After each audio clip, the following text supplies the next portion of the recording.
Amen. We may be seated. Thank you, Lord.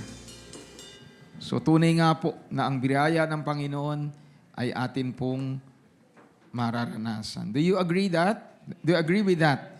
Amen. At kanina po while we were worshiping, some of us might be thinking, no, 3 linggo na natin kinakanta niya, we want more of your presence, we want more of your power.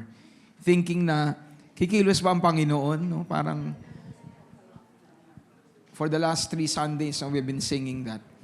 Alam niyo po, ang naging, before we proceed sa word, ang naging thought po na binigay ni Lord sa akin dyan. Ang isa pong baso, di ba, ang baso sa bahay nyo, you continue to use that. Di ba? Pag wala ng laman, you use again the same glass. Di ba? Nang pupunuin. And at times, that is how we are to view also how the Lord works in our lives. No, we look beyond the method, but we allow what the intent of God for us is. So we may be singing the same song, but it doesn't mean that the Holy Spirit will not move because we're singing the same song. Just like you're bringing the same glass, you're using the same glass, it doesn't mean that the glass will not be filled. It will still achieve its purpose. And that is, it will be filled.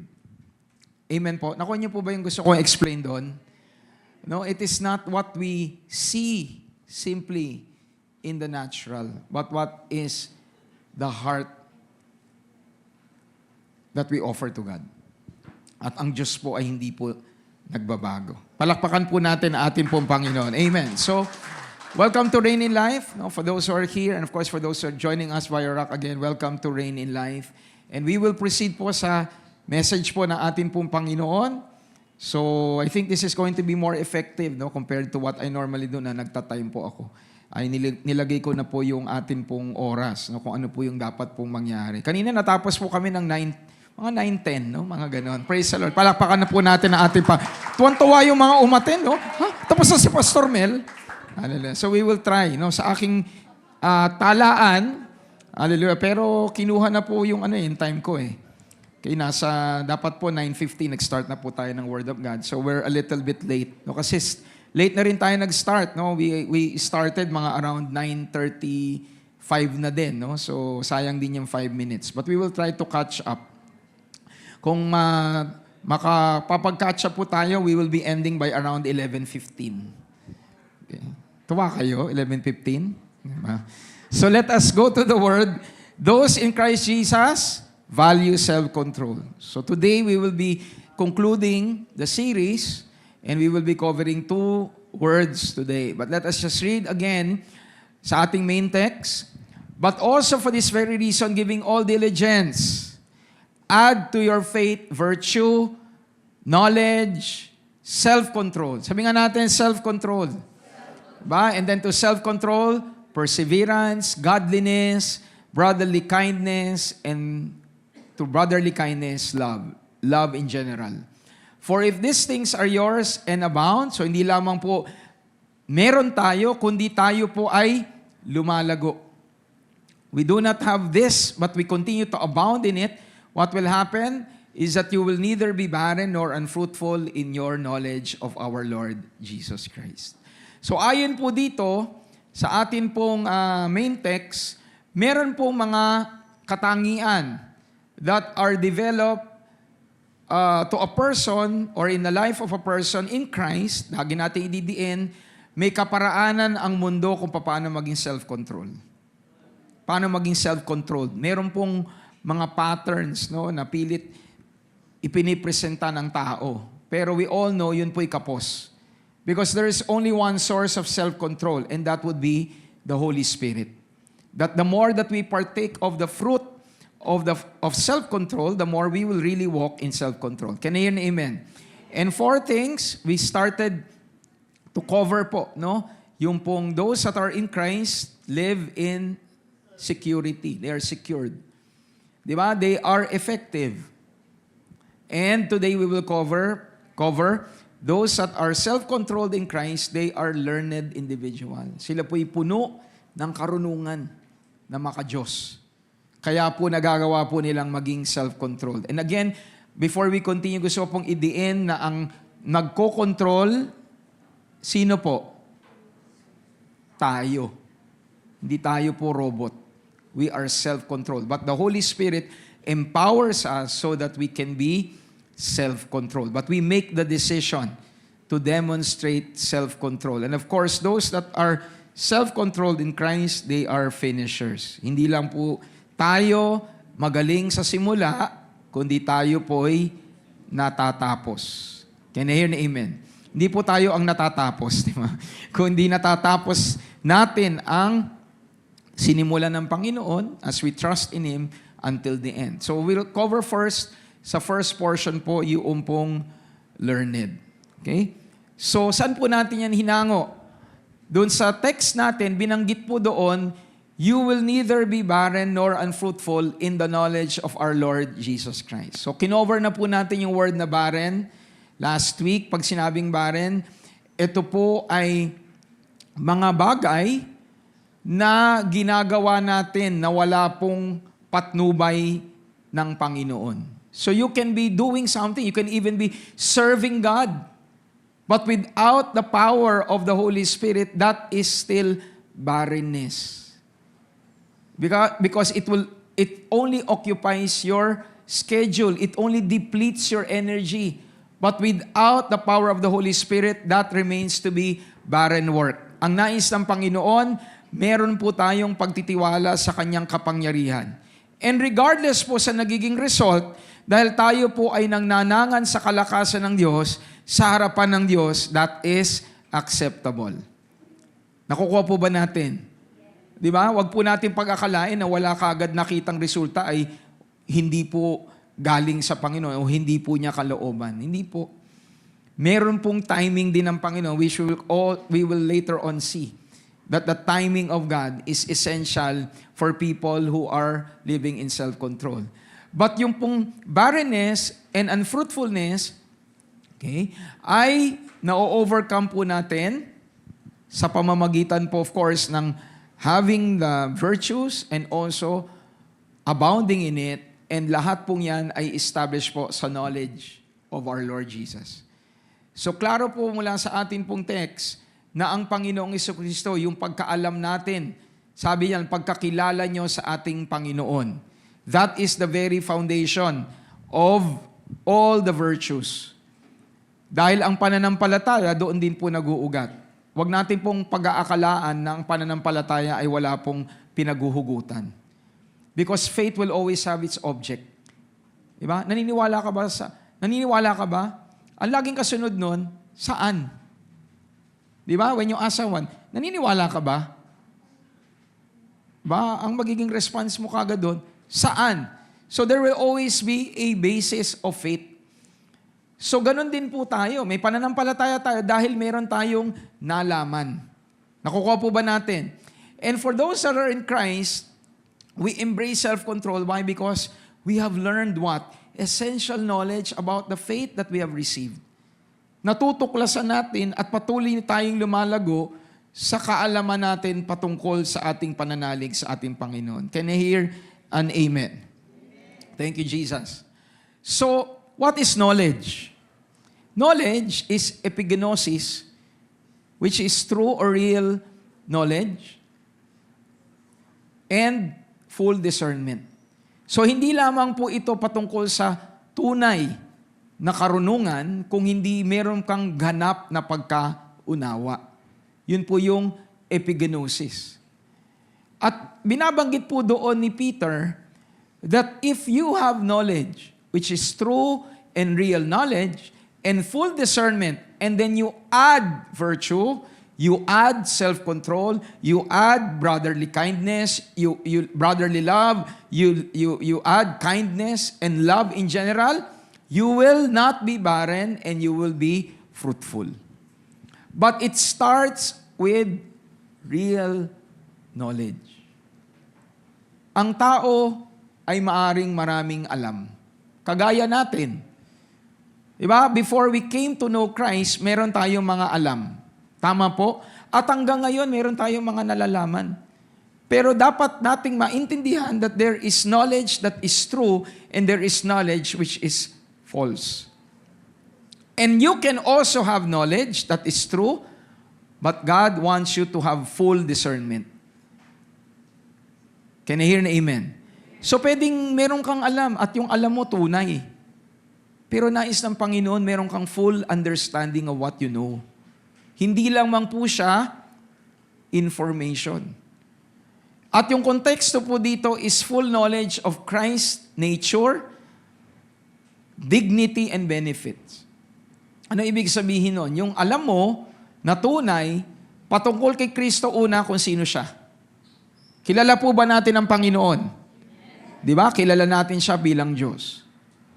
Bilang Diyos na nagkatawang tao. Pero hindi doon natatapos. There is true knowledge of the dignity of God. Alam mo na Diyos siya. Alam mo na Panginoon siya. Pero ang question, is He Lord really in your life? Kasi pwede mong sinasabi na, si Jesus ang Lord ko. Pero sa choices mo, is Jesus really Lord? Sino po nakakasunod ng in-explain ko? That is what epigenosis mean. Kiniklaim natin na si Jesus ang Panginoon natin. Then let Jesus be real Lord. In your choices, let God really be God. Kaya lang, may mga pagkakataon sa buhay natin. Alam natin na nandyan ang Diyos, pero tayo ang gumagawa sa sarili nating lakas. Can you hear me? Amen? And that is why affected po yung pagkaranas natin sa benefits. Kasi when you have true knowledge about God, you understand the benefits that accompany your relationship with God. Kung ang Diyos ang tatay mo, at kung papaanong binibigyan mo ng respeto ang tatay mo dito sa lupa, higit pa dapat sa ama mo na nasa langit. Amen po.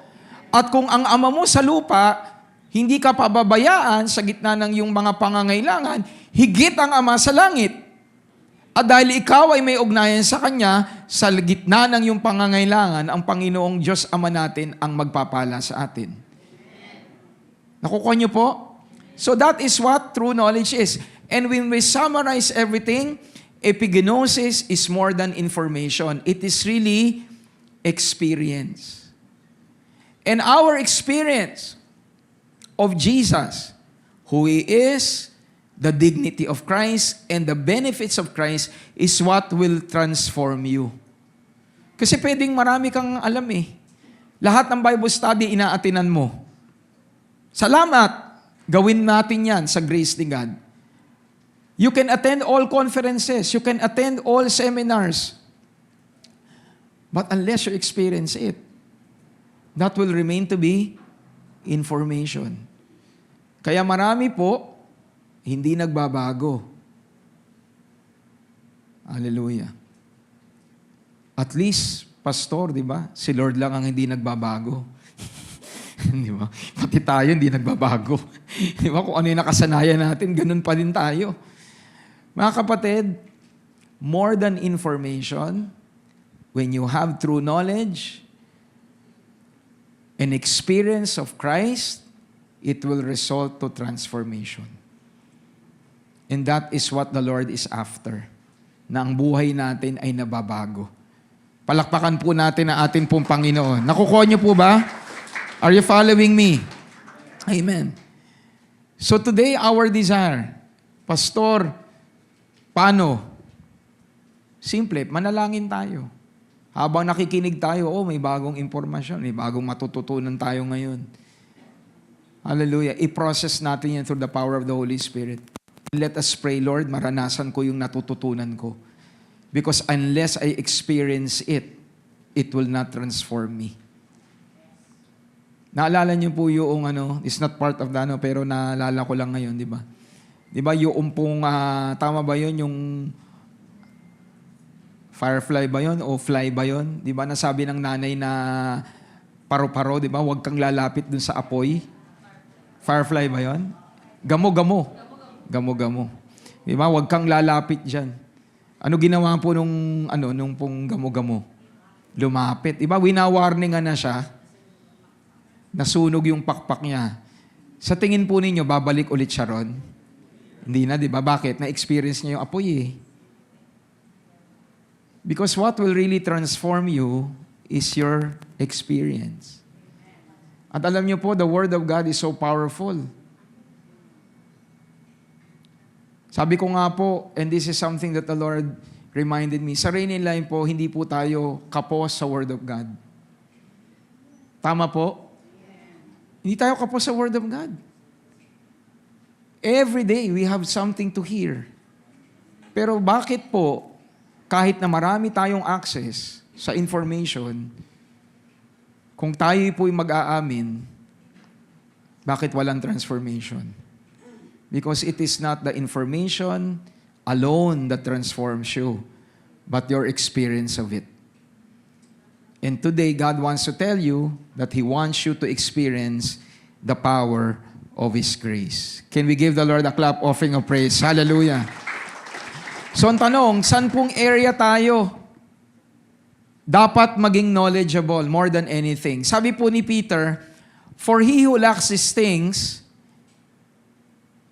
that person is short-sighted, even to blindness, and has forgotten that he was cleansed from his old sins. Ngunit ang mga nagkukulang sa mga katangiang ito ay mga bulag sa katotohanan. Nakalimutan nilang nilinis na sila ng Diyos sa dati nilang mga kasalanan.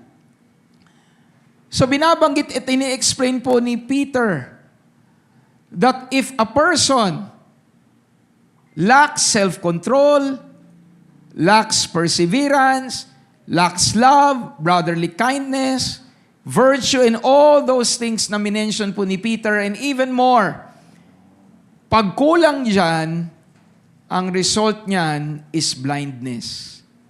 Blindness saan? Ibig sabihin ba niyan, yung taong yun ay hindi ligtas? Hindi po, kundi nakalimutan. Sabi nga natin, nakalimutan. Na ano? Nalininis na sila ng Diyos sa kanilang mga kasalanan. Totoo po yun eh. So the very core of our knowledge should always be Jesus Christ has made you right before the Lord. Yan po ang pinakasentro kung bakit ang Panginoong Jesucristo ay naparito. Para tayo po ay magkaroon ng tamang ugnayan sa Diyos. And I tell you, we will make choices that are not aligned with the will of God when we forget that we have been made right before God. Kasi bakit? Kasi kung nalalaman natin palagi, di ba, na tayo ay tinuwid ng Diyos, ibig sabihin, pwede tayong lumapit sa Diyos. Sanga-sanga yan eh. Di ba? When you know that you have access to God, then you will wait on God. And you will trust that the Lord will provide. Amen po? At yung self-control na lang in particular, hindi ka magtitimpi sa sarili mo kung nakalimutan mo na nilinis ka na ng dugo ni Kristo. You see, you will begin to be self-controlled.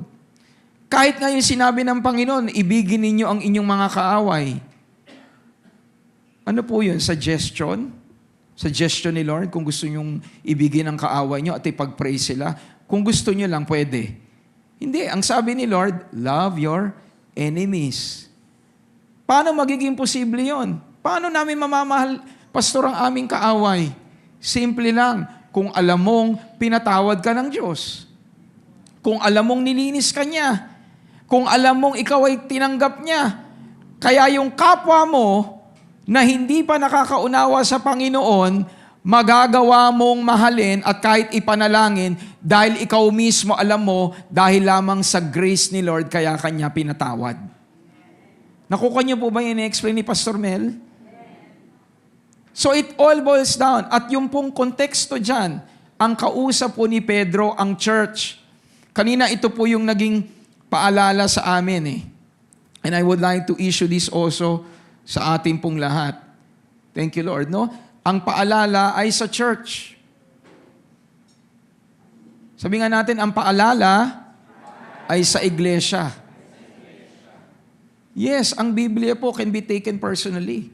Pero most of the letters, most of the accounts pertain to God's people. Nung sinabi ni Pablo, whatever is noble, whatever is good report, whatever is praiseworthy, meditate on these things. Sino ang kausap niya? Ang mga taga-Filipos. Hindi lang po yung pastor ng Filipos. Hindi lang po yung deacon ng Filipos. Ang kausap niya, ang buong church. Kasi di ba, mahirap naman kung isa lang yung nag-iisip ng tama sa kapwa. Halimbawa, dito lang po. Halimbawa, ako lang yung nag-decide na mag-isip ng tama patungkol sa inyo. Pero lahat po kayo, negative ang iniisip nyo. Magkakaroon po ba ng kaayusan? Kakaroon po ba ng kaayusan? Hindi. So, ang mandate is for the church in general to think what is good. To think what is noble, to think what is praiseworthy. And if every one of us will accept that, then there will be peace in the church. Can I hear an amen? Palakpakan ho natin ang ating Panginoon. So it all boils down to your right standing with God. And again, dahil po church, kapatid, hindi lang ikaw ang pinatawad ni Lord, pati din po yung nagkasala sa iyo. Pati yung gumawa ng mali sa'yo. Hindi lang ikaw ang righteous. Pakisabi nga sa katabi mo, hindi lang ikaw ang banal. Pati yung katabi mo. Amen? Kahit yung nagkamali sa'yo, righteous pa rin yan. Huwag nating aakalain ako nagkamali yung tao, hindi na righteous. We are all righteous. And the more that we think that way, the more you will be forgiving. The more you will extend mercy. Amen po. And the more you will think right. Kahapon, nag-experiment po ako eh. Di ba? Ano yung experiment ko? Nag-post ako, di ba? Nag-post ako kagabi. Ano yung post ko? Di ba? Kay Lester at saka kay Darlene. Di ba? Pinost ko doon. Sabi ko, congratulations in your new chapter of life. O ano po ang inakala ninyo? Di ba? Engaged na sila. Ako, engaged na sila. At ito po yung nakakatuwa pa. Ha? Hindi sa akin nagtanong. Ha? Hindi din kay Darlene nagtanong. Sa mga kaibigan namin nagtanong. O salamat na lang na ang inisip nyo ay engaged na sila. Pero hindi pa po sila engaged. No? Pero nung ginagawa ko kahapon, yung tawa ko ng tawa eh. Kasi alam ko na po magiging resulta. Yun ang iisipin nyo. O salamat na lang, positive yung inisip nyo. Pero oftentimes, ano nangyayari sa atin? Nag-iisip tayo ng masama sa kapwa. Aminin mo. Sino po ang aamin? Di ba? Yun ang iniisip natin. Ako, kaya niyang ginawa yun. Ako, kasi... Kaya nawawala yung self-control. But if we have an understanding na tayong lahat pinatawad ng Diyos, in all small infractions, hindi po natin yan papalakihin. Because we know lahat tayo dahil lamang sa grace ni Lord. And everyone shouts, Amen. Can we give the Lord a clap offering of praise? And all of us learn. Kasama po ako dyan. No, hindi comment ako po ang nagtuturo. Lahat tayo ay may pagkatuto po dito. Amen po. So our righteousness in Christ keeps us self-controlled and anchored in life as we build our faith on Him. And everyone shouts, Amen. So why is it important now that we live in knowledge? Why is it vital? Kaya medyo napahapyawan po natin to nung second Sunday when we started the series. Pero ang sabi po dyan, as His divine power has given to us all things that pertain to life and godliness. So yung kapangyarihan ng Panginoon, ibinigay na sa atin ang lahat ng kailangan natin sa buhay natin at mamuhay ng may kabanalan. Sa papaanong paraan? Through the knowledge of Him who called us by glory and virtue. Sa Tagalog, ang kapangyarihan ng Diyos ang nagbigay sa atin ng lahat ng kailangan natin. Question, binigay na ba ng Diyos ang lahat ng kailangan natin? Ayon po sa salita niya, ibinigay niya na ang lahat ng ating kailangan para mamuhay, hindi lang basta mamuhay, ng may kabanalan.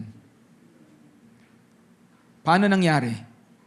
Ito'y sa pamamagitan ng alin po? Pagkakilala natin sa tumawag sa atin. So, mahalaga po ba ang kaalaman? Mahalaga po ba ang pagkakilala sa Diyos? Amen. Bakit? Kasi yung pagkakilala mo sa Panginoon ang nagbukas ng pintuan para maranasan mo ang lahat ng kanyang mga pagpapala. The more you know, the more you will walk in experience.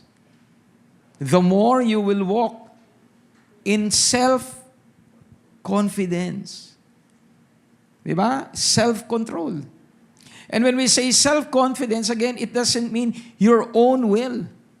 You understand that it is the Holy Spirit who gives you the power so that you can choose God always. Amen. And why is that important? Because in verse 4 sinasabi, at sa pamamagitan din nito, sa pamamagitan ng pagkakilala ninyo sa Panginoon, anong nangyari? Ipinagkaloob niya sa atin ang mahalaga at dakilang niyang pangako. Ginawa niya ito upang makibahagi tayo sa kabanalan ng Diyos. Hallelujah! The righteousness and the holiness na dinisign ng Diyos sa atin ay hindi standard ni pastor, kung hindi holiness ng Diyos. At papaano yung mangyayari? By participating sa kanyang mga pangako. So how do you walk in holiness? By your own effort? No. By receiving the promises of God. Can I hear na amen? If there is something lacking right now in your flesh, where do you go? Magtiyaga ka pa, sige, eventually, mababago ka din. No. You look at the promises of God. I tell you, kahit na anong tiyaga mo, it will not be enough. But if you understand na may pinangako ang Panginoon sa iyo na ikaw ay binago niya, na ikaw ay tinubos niya, na ikaw ay binigyan niya ng mga karapatan, then you will really be partakers of the divine nature. And by partaking of the divine nature, you escape the corruption that is in the world through lust. So, ang tanong natin kanina, bakit mahalaga ang karunungan? Kasi iyan po ang magsasanggalang sa'yo sa korupsyon ng sanlibutan. Can you hear an amen? Diba, tayo po ngayon, kaya po tayo lumalakad, diba, nagde-desire na lumakad ng may kabanalan. Bakit? Kasi nalaman natin yung mga bagay na ayaw ng Diyos. At hindi lang po dahil ayaw niya na to the point na pag ginawa mo, paparusahan ka ng Panginoon. I hope we graduate sa ganun, di ba? Can you imagine kung ang anak po ninyo, 50 years old na, nabubuhay pa rin sa, wag mong gawin yan. Di ba? Bawal mong gawin yan. Gawin mo to. Pag ginawa mo yan, may blessing ka. Magja-Jollibee tayo. 50 years old na. Di ba? Alam niyo yung ganyan pong mindset, mga pangbata yan. Kaya binabanggit po ng aklat ng Galatia, sabi ni Pablo, di ba, ang tutor mo, ang law. Pero now that grace has come, you don't need to rely on the law. Because grace is more powerful than the law. Palakpakan ho natin ang ating Panginoon. Hallelujah. And again, this will safeguard us from corruption. Hallelujah. Sa korupsyon ng mga nababalitaan natin ngayon, mali-maleta, di ba? Mali-maletang korupsyon. Di ba? At hindi nakikita sa dinideklarang salin. Di ba? Thank you, Lord. Thank you, Jesus. Nakikita natin ang korupsyon sa paligid. hindi natin kailangan pong magpadala sa sistema ng mundo. Because we have the promises of God that will safeguard you against corruption, at ang corruption ay hindi lamang hanggang ngayon. I tell you, there will be opportunities. You may not be corrupted now, but if you will not be careful, under the grace of God, you can be affected in the future. And I have seen this happen. I have been a pastor for so many years. 20 years na po ang Reign in Life. I have seen people work with people, serve with people. Where are they now? Andiyan pa po ba kayo? Bakit? Kasi mas pinili ang inaalok ng mundo kaysa sa kung anong tunay na meron na sila. I tell you, when you are tempted to trust in the patterns of the world, I know it might be difficult if you will use your own will. But if you will partake of the fruit of self-control, Lord, hindi ko kinakailangang gumaya sa paligid. You have promises for me. And you will preserve me. And everyone says, Amen. Can we give the Lord a clap offering of praise? Hallelujah. So we end with that, no? Thank you, Lord. Sa first part. Thank you, Lord. Thank you, Jesus. Actually, delayed na nga po tayo. So, but did you get what we are explaining? Actually, pwede pa po itong habaan eh. Di ba? I can infuse more information. But at the end of the day, we have a greater teacher than Pastor Mel. And the greater teacher is the Holy Spirit. Di ba? Na simple lang po ang point. Ang alam mo, maranasan mo, pagtiwalaan mo, para mapag-ingatan kung anong meron ka. At hindi lang pang ngayon, kung hindi hanggang sa dumating ang Panginoong Jesucristo. And everyone says, Amen. Can we give the Lord a clap offering of praise? So at this point, we will be giving to God. So we are done with the first, or the second, or the third letter, which is learned. So at this point, tayo po'y nasa ika-apat po na linggo, and we will be devoting time to sow our seeds, hallelujah, sa pastoral ministry. Okay, so let us pray. Father, we give you glory and we give you praise.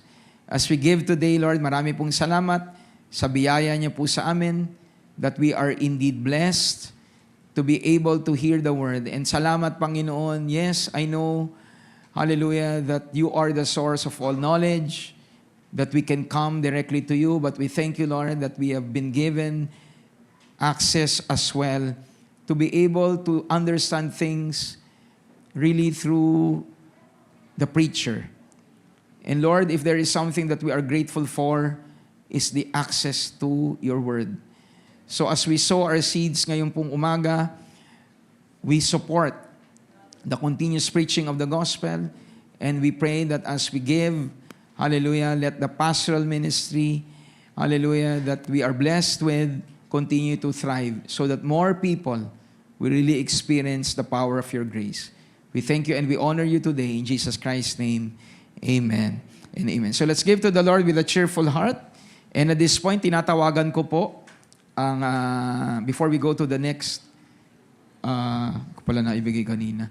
Before we go to the next, the second part of the preaching, tinatawagan ko po ang kids. Hallelujah. Thank you. Nagulat sila. Hallelujah. Tinanong po ako kung anong portion eh. So we will be seeing lang po a special number for the kids in promotion para po sa ating pong Daily Vacation Bible School. So palakpakan po natin ang ating po mga teachers.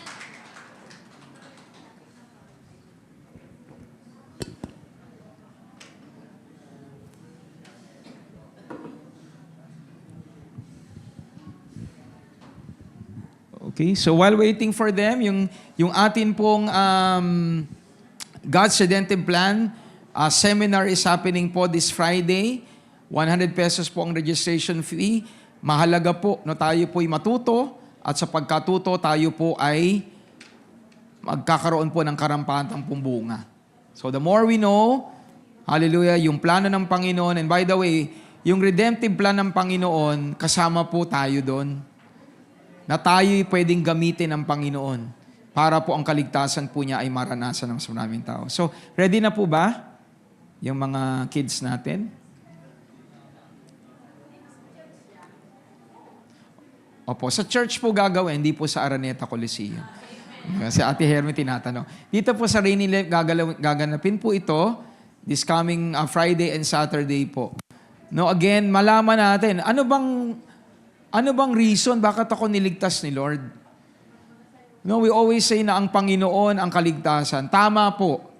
Pero tayo na niligtas niya, tayo ang gagamitin din niya para maraming tao pa pong maligtas.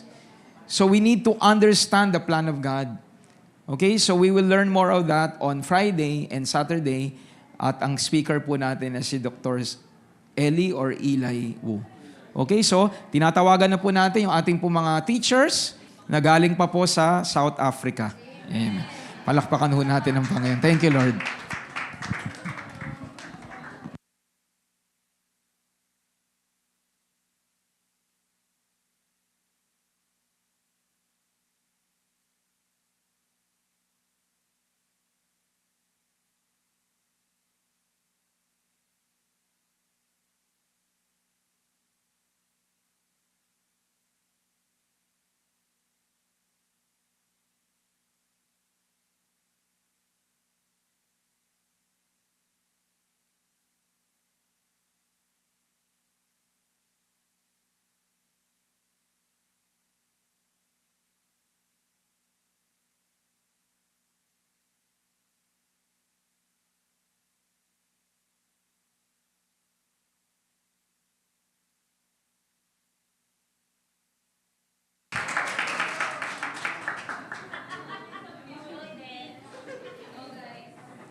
Amen.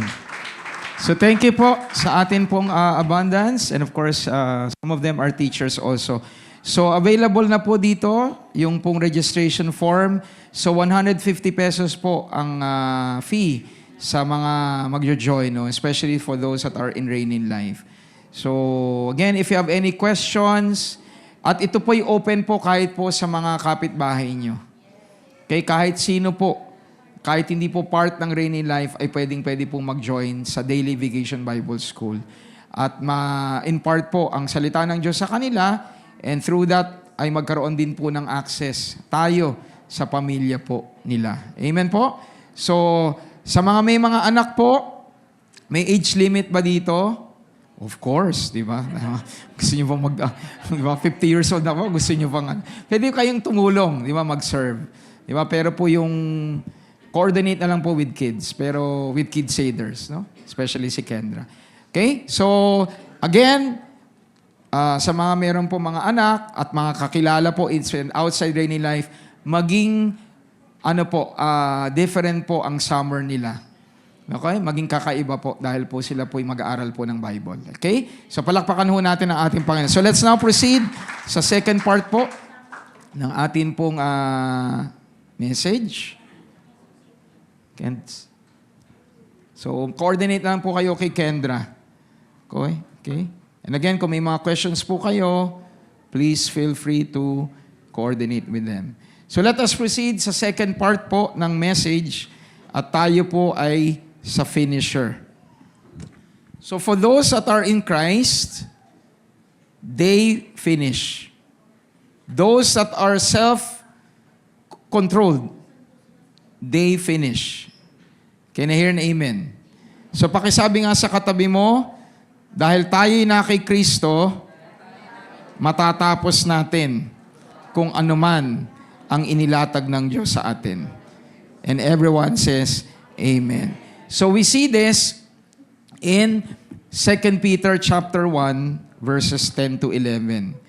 Sabi dyan, therefore, brethren, even become more diligent to make your calling and election sure. So again, gusto kong i-diin dito na tayo po ay may pagkatawag na tayo ay inelect na ni Lord. Meaning tayo po ay niligtas niya na. Okay? But remember, because we live in the world, may mga tao pong nakatingin sa atin. So what Peter is saying, be diligent so that in relation sa verse 9, na hindi kayo maging ineffective, na hindi kayo maging barren, hindi kayo maging unfruitful, be diligent so that the calling and election that you have, sabi dyan, is that it will be sure. And you will avoid stumbling. And instead, in verse 11, for so an entrance is supplied to you abundantly, where? Into everlasting kingdom of our Lord and Savior, Jesus Christ. So makikita natin, binanggit natin before we had our break, na yung mga natuto, they continue to build the faith that they have until the end. At yan po'y binabanggit ni Peter.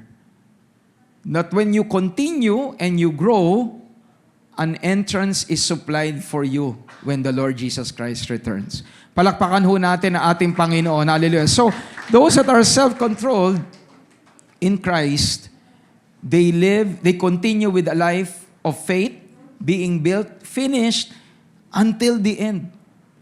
Ano po ang nais ko pong explain dito? You see, ang anumang structure, pwede pong nakatayo ngayon.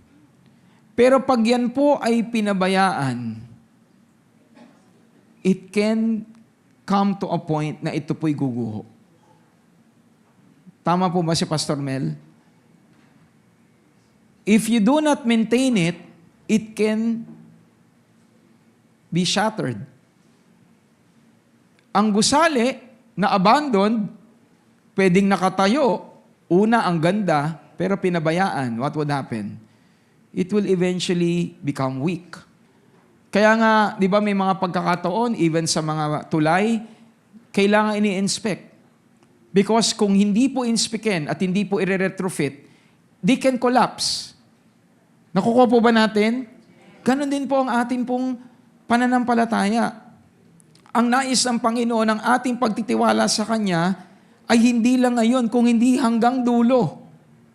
Hanggang sa pagbabalik ng ating Panginoon. Can you hear an amen? Can we give the Lord a clap offering of praise? Hallelujah. Thank you, Lord. So, and this is the blessing that God works in us, through us to finish whatever He started according to His timing. May timing ang Lord sa buhay natin. And we need to trust His timing. At ang timing niya, at times iba po sa timing mo. And the desire of God, again, is for us to continue until the end, to finish. And the blessing is, hindi natin to kailangan gawing mag-isa. Because it is God Himself who works in us and through us to complete whatever He started. Kahapon po, nung umaga, when I was having my power walk, spending time with God, sabi ko lang sa Panginoon kahapon, Lord, pagod na ako. Honestly, I just said that to God yesterday.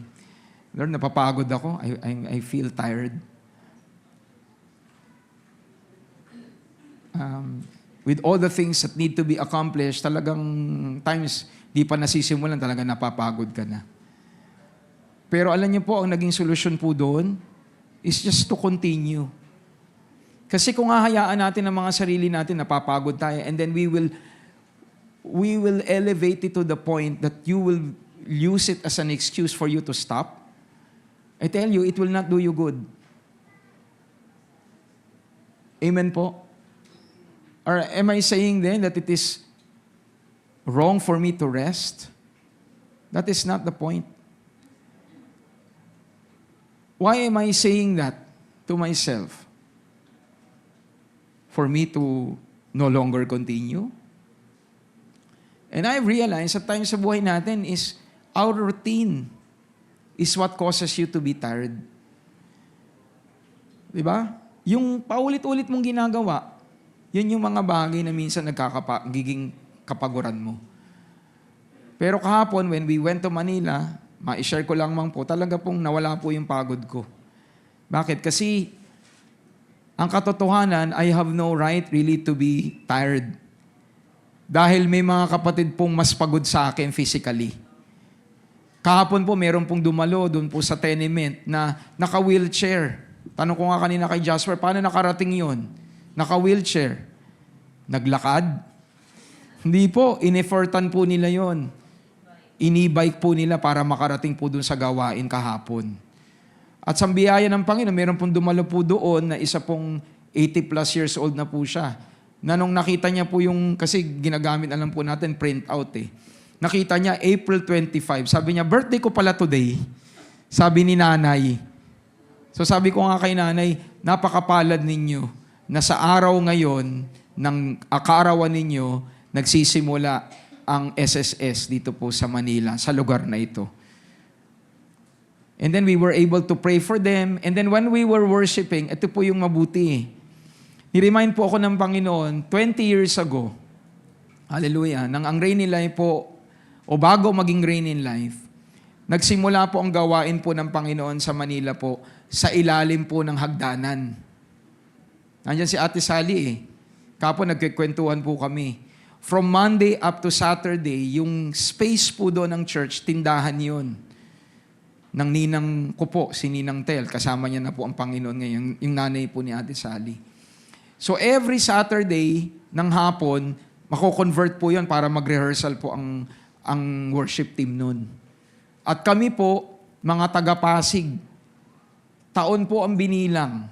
Nung nagsimula na po ang gawain po doon, na nagkaroon po ng satellite church before doon.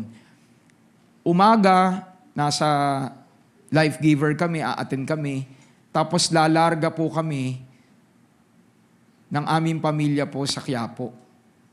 Hindi po para lumuhod doon. Diba? Hindi po para po maggawain po doon sa bahay po ng aming pong ninang. At kahapon when we were worshiping doon po sa Emilio Aguinaldo, alam niyo po ang naging word ni Lord sa akin, dati nasa ilalim lang kayo ng hagdan. Ngayon, nasa ilalim kayo ng building. At ang sabi ni Lord sa akin, dati na nagpupunta kayo, isang kotse lang. Ngayon, ang nagpunta dito, isang L300. And when the Lord reminded me of that, di ko nga yun naisip eh. Si Lord ang nagpaalala. I was refreshed. Kahit na mainit po ang araw, kahit po talaga pong tirik na tirik ang araw, yung mga kapatid po doon na lumabas, nag-invite ng mga tao, nawawala po ang pagod natin. Kasi hanggat tayo'y nagde-decide na magpatulo sa Panginoon, He will sustain us. Kaya ang tanong ko po sa bawat isa sa atin, and this is what the Lord impressed upon my heart yesterday, Manila has now become a mission field. Tanong, where is your mission field? Nasaan ang field na pinapahayo ka ng Panginoon? Nandyan pa po ba tayo? And this is an encouragement to everyone. Marami po sa atin ang nagsimula. Marami sa atin ang tumulong. Marami sa atin ang naging involved. Salamat sa Panginoon. Pero ang panawagan ng Diyos sa atin, hindi lang tayo tumulong dati, hindi lang tayo naging present dati, ang nais ng Panginoon, nagpapatuloy tayo hanggang sa pagbabalik ng ating Panginoon. Can we give the Lord a clap offering of praise? Kaya po nawala yung pagod ni Pastor Mel. Pero I tell you, it will come at times in your life that you are tired physically. And at times emotionally. Pero when you trust is in God, He will restore you. Naalala ko po si Jesus Christ. Diba si Jesus Christ, ano po nangyari sa Kanya? Nabalitaan niya, diba, si John the Baptist, pinugutan ng ulo. His cousin, na nag-prepare ng pagdating ng Panginoon. Nandiyan pa po ba kayo? Jesus, of course, was in pain. Pero what happened? Nung yung mga tao hinahanap siya, ang sabi ng mga alagad niya, Lord, hinahanap na po kayo ng mga tao. At sa gitna ng kanyang kalungkutan, nakita po niya ang mga tao na hinahanap siya. At sabi po ng scripture, Jesus was moved with compassion. And that was my message kahapon sa mga servants doon. Huwag na walag mawawala ang motive at ang foundation why we do things. Love and compassion. Love of God towards us na isineshare natin sa ating pong kapwa. And everyone shouts, Amen. Can we give the Lord a clap offering of praise? Hallelujah. So pakisabi sa katabi mo, magpatuloy tayo. And how do we become finishers? By demonstrating self-control. Pwedeng-pwede po akong mag-give up. Pwedeng-pwede na po akong tumigil. Pwede kong sabihin kay Lord, 20 years na kami. Naka 20 years na akong nagsaserve. It's about time that iba naman. Sino po gustong pumalit? Diba? Thank you, God. God is so good. Again, the timing of God is different. Kung sa totoo lang, sa message na binibigay ni Lord sa atin, sinasabi ng Panginoon, nagsisimula pa lang ako sa inyo. Kaka 20 years pa lang kayo, akala nyo, marami na akong ginawa. Nagsisimula pa lang ako. Di ba? I am beginning to plant again a new church in Manila. Palakpakan ho natin ang ating Panginoon. Thank you, God. Sige po, malakas sa palakpak para sa ating Panginoon. At kahapon nga, natanong ko nga, hindi ko man na-send kay Bong eh. Gusto kong kamustahin. Kamusta po ang Taguig Pateros? Diba? Kamusta po yung mga kapatid natin na dinadalaw natin doon? I know, marami tayong mga business, marami tayong mga dapat gawin. Si Bong, nagtuturo siya rito. Diba? Pag Sabado, nandito po si Bong. Di ba? At alam natin, after po yan, pupunta pa siya sa Taguig. Sa grasya ng Panginoon, we're not saying na nagre-reklamo si Bong. Bong, di ka nagre-reklamo, di ba? Oo. Di siya nagre-reklamo. Galing pa siya sa tito niya. Nagbantay pa sa ospital. Pero nasan siya? Nandito. Di ba? Si Robert, saan galing yan? Kumain ng bagnet, di ba? Saan? Sa vegan. Joke lang. Di ba kararating lang, nagulat ako kay Robert. Sabi ko, nandito ka na kasi alas 4 na madaling araw, galing po siyang vegan. Dahil po sa kanya pong secular work. Pero nandito po siya para po mag-serve. Tuwan-tuwa tayo, di ba? Saludo kami sa inyo. Sa grasya ng Panginoon, sabi mo sa katabi mo, darating ang panahon at malapit na yon na ikaw na rin ang sasaluduhan.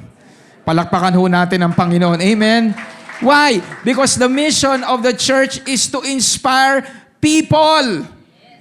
Diba? Natutuwa tayo sa mga kapatid natin na gumagalaw at kumikilos sa grasya ng Panginoon. Ma-inspire tayo sa buhay nila na tayo rin po ay makiisa at tumulong para ang gawain ng Panginoon ay lumago.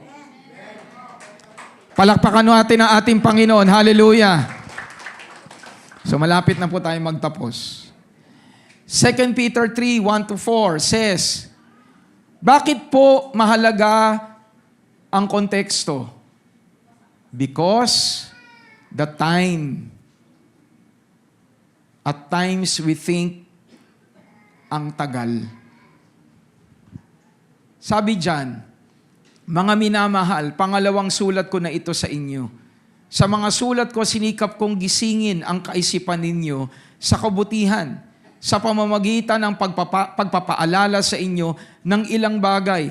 Nais kong ipaalala sa inyo ang mga salita ng mga propeta ng Diyos noong una at ang utos na ibinigay sa inyo ng ating Panginoon at tagapagligtas sa pamamagitan ng mga apostol na isinugo sa inyo. Verse 3, una sa lahat, dapat ninyong maunawaan sa mga huling araw ay darating ang mga manlilibak at susundin ang masasama nilang mga nasa.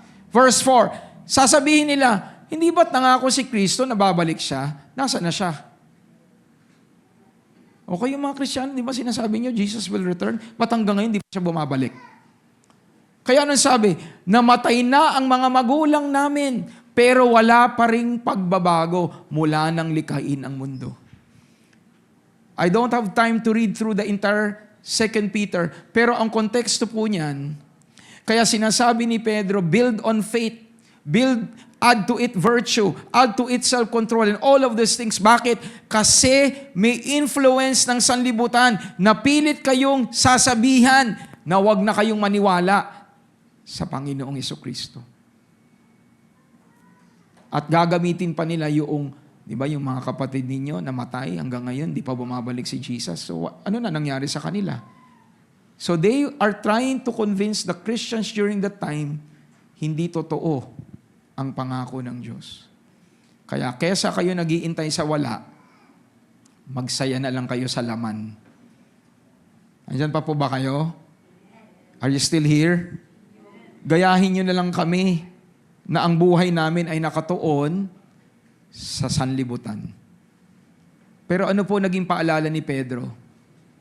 Ngunit wag na ninyong kakalimutan, mga minamahal, na sa Panginoon, walang pinagkaiba ang 1 araw at 1,000 taon. Hindi nagpapabaya ang Panginoon sa pagtupad sa kanyang pangako. Pakisabi nga sa katabi mo, hindi pabaya ang Diyos sa pangako niya. Bakit? Anong sabi niya? Ang totoo, binibigyan niya lang ng pagkakataong magsisi ang lahat sa kanilang mga kasalanan dahil ayaw niyang mapahamak ang sino man.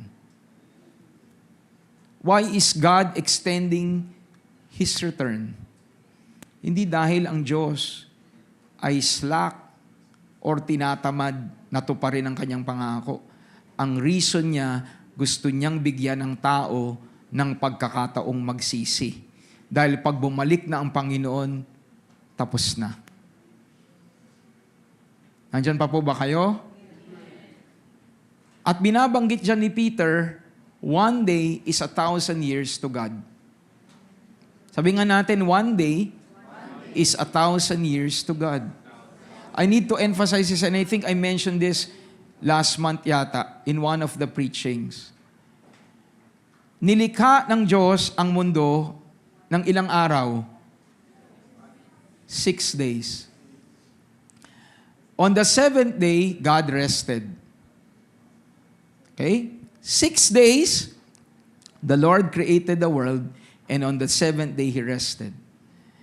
When you study human history, when Jesus Christ came and became flesh, ayon po sa pag-aaral, that's 4,000 years.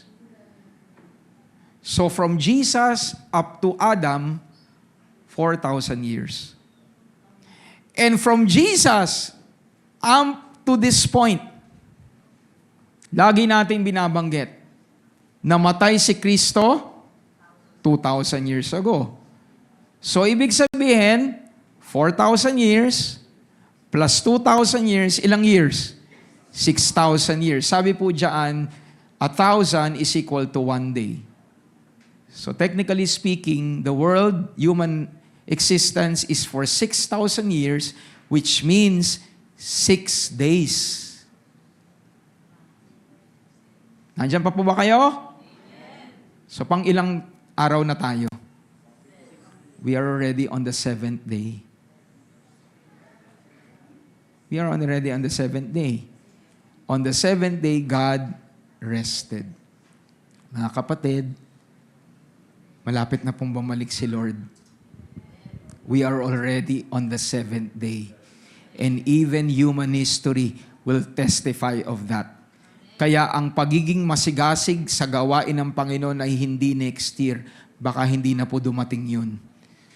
The time to be passionate for God is not tomorrow, but today. Finish the work that God has given to you. Can we give the Lord a clap offering of praise? Sige po, malakas sa palakpak para sa Kanya. So through the Holy Spirit's fruit, we can endure until the end. For God does things with compassion. Kaya hindi pa siya bumabalik.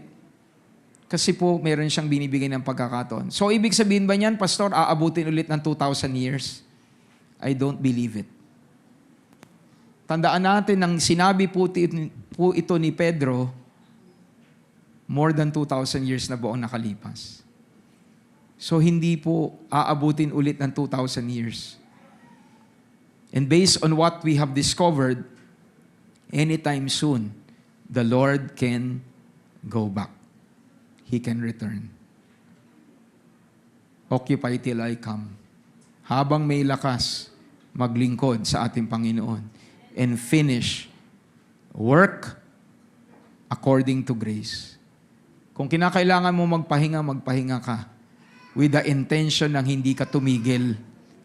Nagpapahinga ka para ma-refresh. Tama po. Iba kasi, marami pong gusto ko magpahinga with the intention na huwag nang bumalik. Magpahinga ka, sige. Kung talagang kailangan mo magpahinga. Pero lagi nga sinasabi ni Pastora Pia, alam niyo may mga kapatid tayo before na nagsasabi, Pastora, pwede bang magpahinga? Pwede bang mag-leave? Hindi po sila pinapayagan. Kasi pag nag-leave sila, ang tanong ni Pia, ano gagawin niyo? Magliliwaliw? Di ba? Ang gagawin niyo, magliliwaliw? Ang totoo, hindi po kayo mare-refresh. You can only be refreshed in the presence of God. Can we give the Lord a clap offering of praise? Let's continue. Hallelujah. And we end. Dagdag kaalaman. Sabi mo sa katabi mo, sa second celebration, may dagdag kaalaman. So kasi, di ba, wag nating isipin, sa second celebration, may bawas. Hindi po. Kompleto po ang 8 o'clock. Kanina, blessed na blessed kami. Blessed po ba yung mga umatay ng 8 o'clock? Amen. Kahit ang bilis namin natapos, hindi po naramdaman na kulang. Pero kayo po may dagdag. Di ba? Gusto niyo po ng dagdag? O gusto niyo po ng bawasan? Kung gusto niyo po ng bawas o ng sakto lang, sa 8 o'clock po kayo umattend. Di ba? So being confident of this very thing, that He who began a good work in you will complete it until the day of Jesus Christ. May pinasimula ng Diyos sa atin. At sabi niya, committed siyang tapusin ito hanggang dumating ang Panginoong Hesukristo. And this I pray, according to Paul, that your love may abound still more and more in knowledge and all discernment, that you may approve the things that are excellent, that you may be sincere and without offense until the day of Christ. God is so good to us. Nang intention niya, hindi lang simulan ang ginawa niya, kundi tapusin niya ang sinimulan niya sa buhay natin. Can I hear an amen? Thank you, Lord. Thank you, Jesus. Thank you, God. So the mercy of God is what drives us as well to trust God's power and process until the end. Sabi mo sa katabi mo, hanggang matapos ang plano ng Panginoon. So to summarize everything that I have spoken from the second Sunday until today, I want to end with this. Sino po ang mga natuto? Sabi po ni Peter, kaya lagi ko kayong pinapaalalahanan tungkol sa mga bagay na ito, kahit alam nyo na ang mga ito. Yung mga pinag-usapan po natin, alam nyo na po ba? Most of the things that we shared, alam nyo na po ba? Amen. Marami sa inyo, mga matatagal na pong Kristiyano. Pero ano pong sabi ni Pedro? Alam nyo na ang mga ito at matatag na nga kayo sa katotohanang tinanggap ninyo. At sa palagay ko, nararapat lang na paalalahanan ko kayo sa mga bagay na ito hanggang nabubuhay pa ako. Dahil alam kong hindi na ako magtatagal sa mundong ito. Ang ating Panginoong Jesucristo mismo ang nagpapahayag nito sa akin. So nararamdaman po ni Peter, anytime soon, the Lord will take him home. Pero ano po ang sabi po ni Peter? Hanggat ako'y nabubuhay, marapat lang na paalalahanan ko pa rin kayo. Kaya gagawin ko ang lahat para makatiyak akong maaalala nyo pa rin ang mga itinuro ko kahit wala na ako. At ano ginawa ni Pedro para po maalala po nila ang kanyang itinuro? Sinulat niya. At tayo, paano po natin maaalala yung ating pinag-aralan ngayon? Sinulat niyo po? Sa mga nagsulat, salamat. Pero hindi po niya sinulat lahat, tama po. Kung noong time ni Peter sinulat, sa time natin ngayon, naka-upload sa YouTube. Di ba? Sa panahon natin ngayon, naka-upload sa YouTube. Amen po. Kaya kahit wala na si Pastor Mel, maaalala nyo ang YouTube. Di ba? Na pwede nyong balikan. Again, ang katotohanan, we need to accept things. I will not be forever around you. Kahit na gusto po nyo akong bigyan ng 1,000 years, na mabuhay ako ng 1,000 years, that will never happen. You don't know when the Lord will take me home. I don't know my time.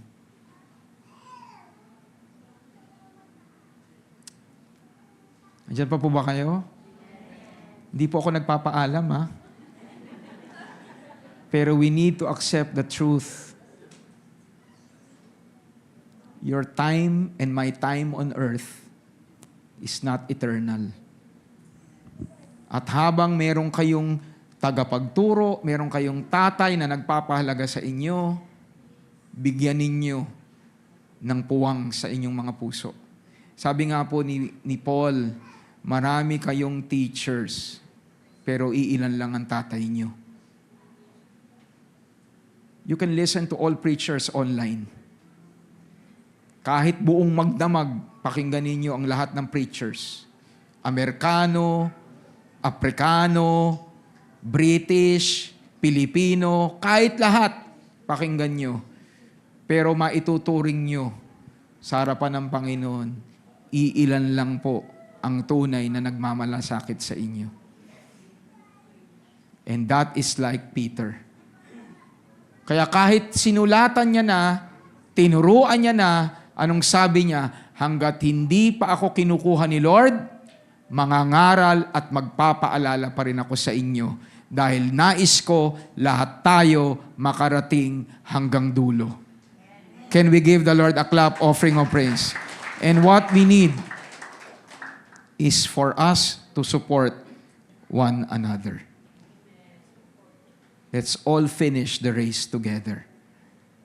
And everyone says, Amen. Kahapon po doon po sa Manila, I was just blessed. No? Nandun po si Pastora Mila na ginamit po talaga ng Panginoon para po masimulan ng Rain in Life. Hindi po yan pagtataas dahil nanay ko siya. Pero for her to be seen after 20 years, 70 plus na po si Pastora Mila, nandoon pa rin po kasama po namin. And this is a challenge to all young adults. This is also a challenge to all the igniteds. It's about time that you rise up. Pray to God, Lord, give me the commitment, the self-control to be dedicated in the mission field where you're leading me. And stick to that. Can I hear an amen? Di ko nga ma-imagine si Ate Sally, no? Ate Sally na more than 20 years ago, magkakasama na po kami. Siya pa rin ang lumalabas. Di ba? Palakpakan nga po natin ang Panginoon sa buhay po na ating mga kapatid. Hallelujah. Kaya po sa totoo lang, wala po akong karapatan tumigil. Because I am inspired by my fellow brothers and sisters in Christ.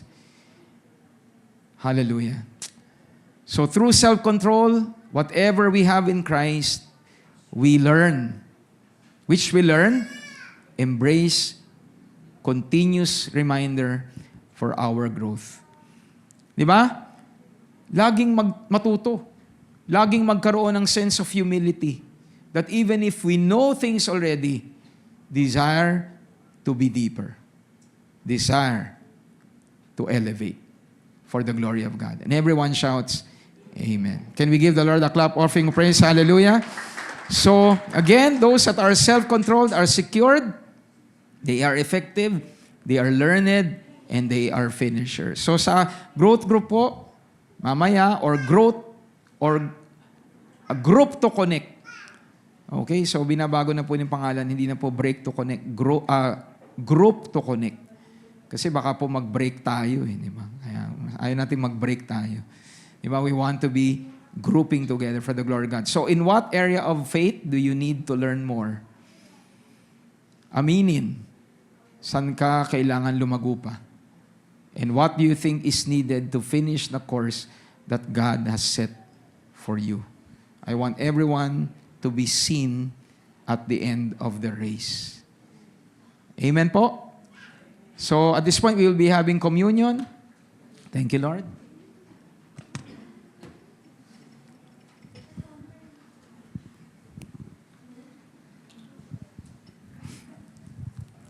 So one accord ready, we will be having a time of worship. Thank you, Lord.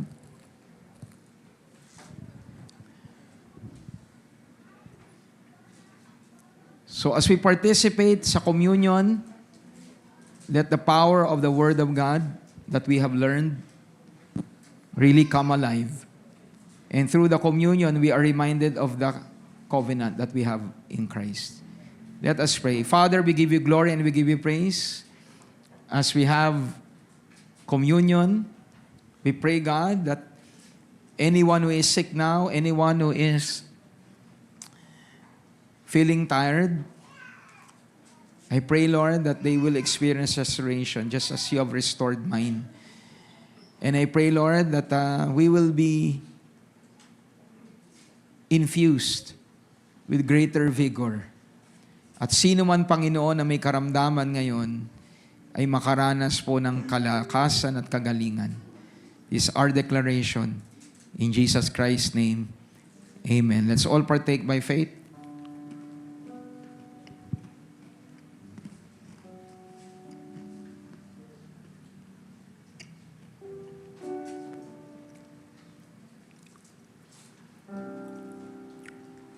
And as we partake from the cup, Lord, we thank you that we have been cleansed completely by the blood of Jesus. And we rest, Lord God, in the perfection of your work. Salamat, Panginoon, that we are vessels cleansed completely by your blood. At dahil ang buhay namin nilinis nyo, nais nyong gamitin. Lord, really, use us. Use us, Lord. Be with us. And may we hear your voice, loud and clear, inspiring us to continue the race and be self-controlled always. In Jesus Christ's name, amen. Let's all partake by faith. Let's all rise up and we will worship God before we end. Thank you, Lord.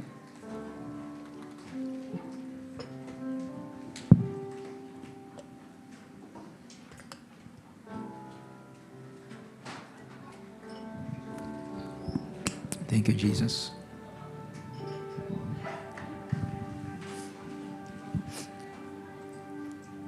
Thank you, Lord. As we sing this song to God, let us be reminded that Christ remains to be our cornerstone.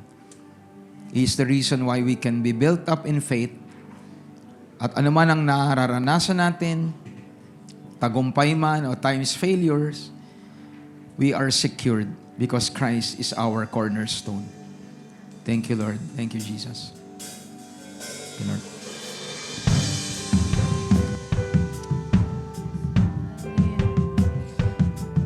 Lord, we continue to worship you, Lord Jesus. Hallelujah.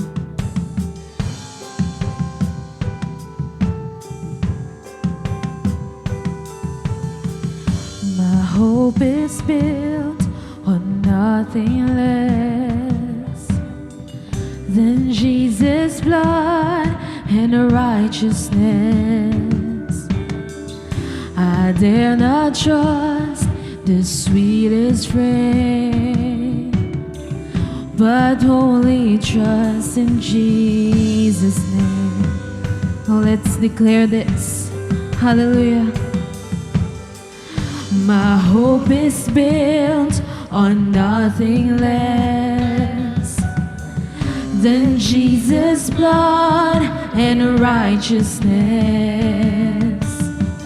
I dare not trust the sweetest friend, but only trust in Jesus' name. Can we lift up our hands as we declare it? That Christ alone, cornerstone, weak made strong in the Savior's love.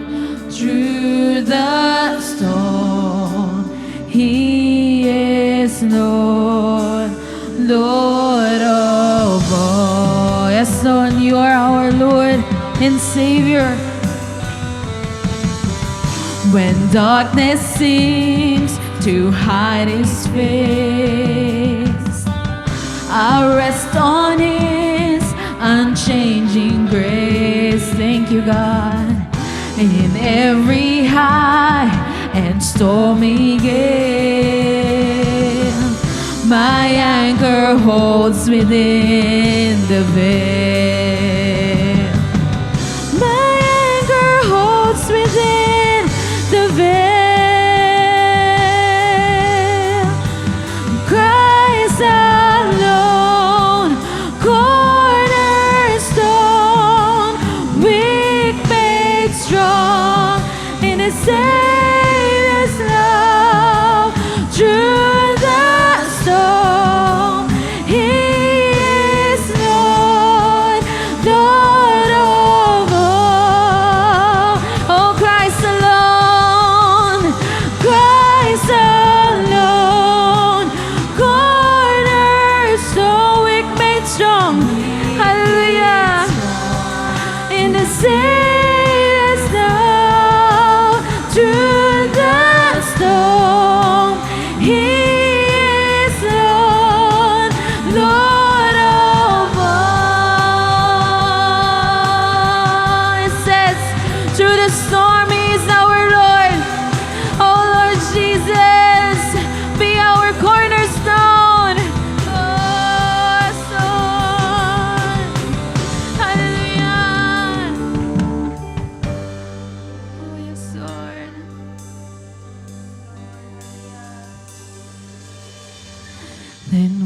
shall come with trumpet sound. Yes, Lord.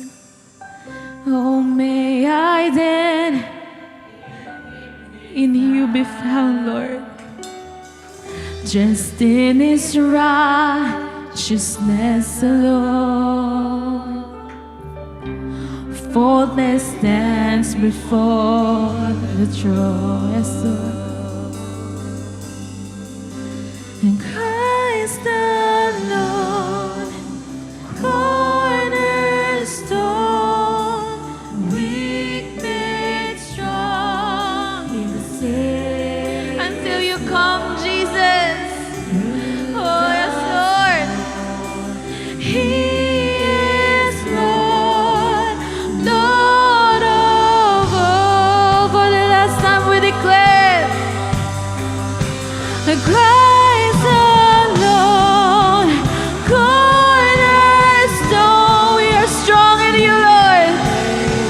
For the joy of the Lord is our strength. To the storm, He is Lord, Lord of all. For the last time, Lord, the Christ alone, cornerstone, weak made strong in His Savior's love.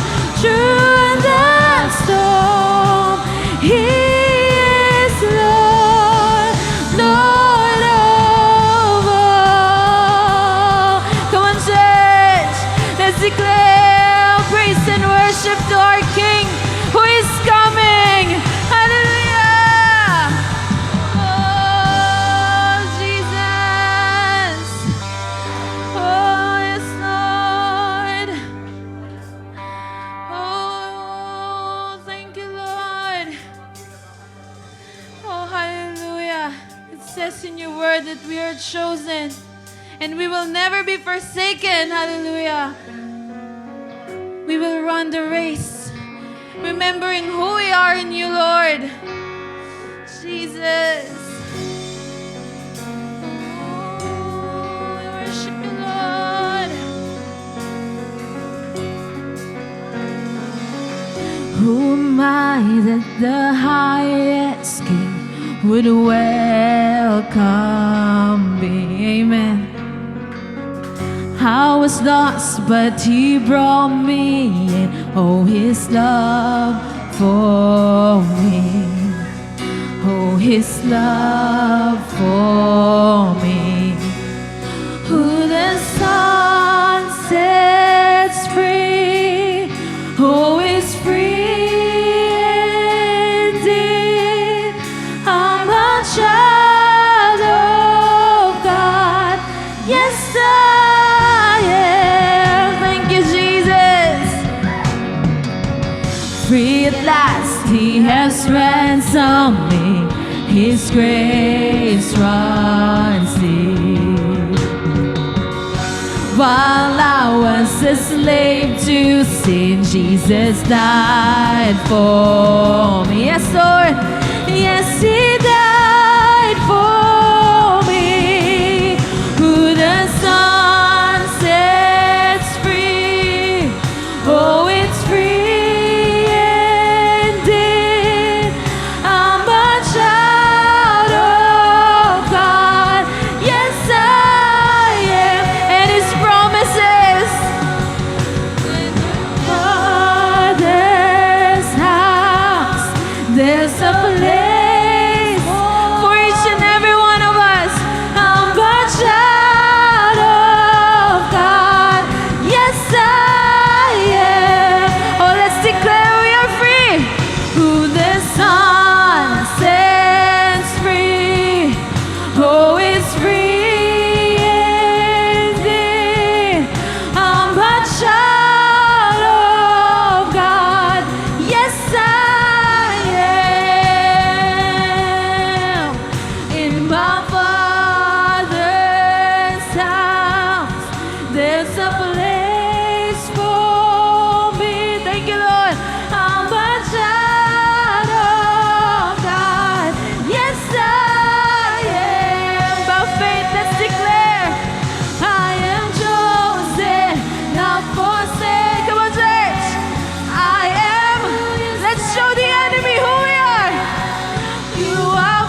the sun. Utter this to the Lord.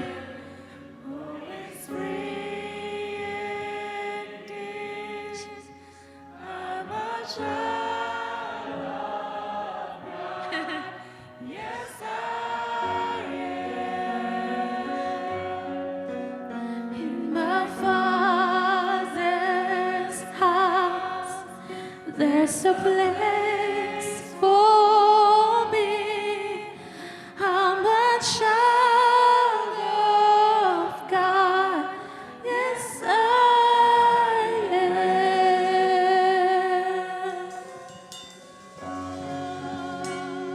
Yes, Lord. We are your people. We are your children. And we are humbled, Lord God, by your presence in this place. We are humbled, especially, Lord God, of the truth na iyong ibiniklara sa amin mga buhay.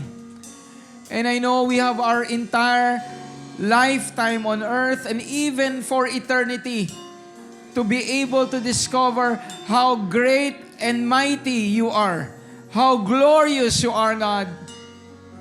And today, God, we just surrender everything that you have given to us. You are doing things in our lives. And part of that is the understanding that you have a great plan for everyone to be used in your kingdom. While we were worshiping, Lord, thank you for the revelation, for the insight, that what is happening in this church is an opportunity for every one of us to be part of it. What you are starting to do is an opportunity for everyone to be part of what you're doing. And I know that the message about self-control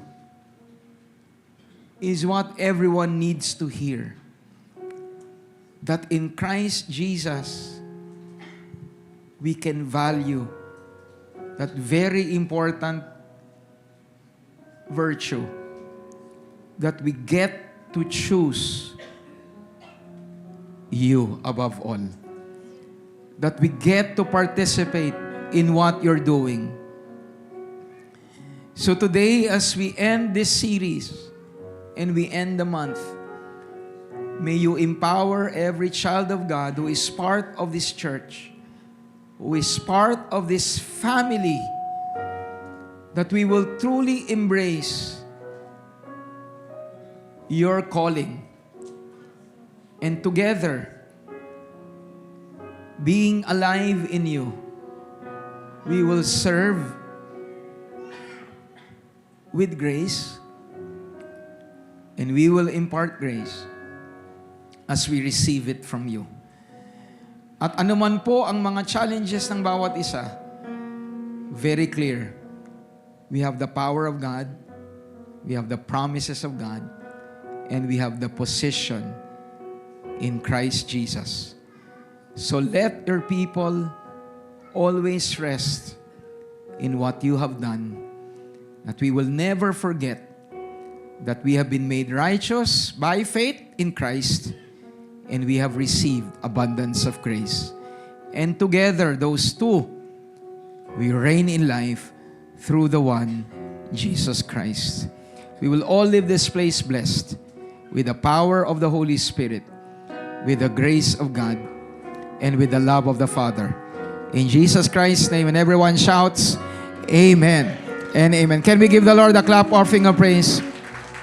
Let's all lift up our hands towards God. The Lord bless you and keep you. The Lord make His face to shine upon you, be gracious to you. The Lord lift up His countenance, His smiling face, and give you shalom, peace. I declare the grace of the Lord Jesus Christ, the agape, the unconditional love of our Abba Father, the fellowship, the communion of the Holy Spirit to be upon you, upon your family, biological and spiritual family, as we all together proclaim the gospel of our Lord Jesus Christ to people around us, cities in Metro Manila and the Philippines, and even to nations, proclaiming that Jesus Christ is coming back very soon. In the name of the Father, and of the Son, and of the Holy Spirit, and every reigner in this place, agree and shout, Amen and Amen.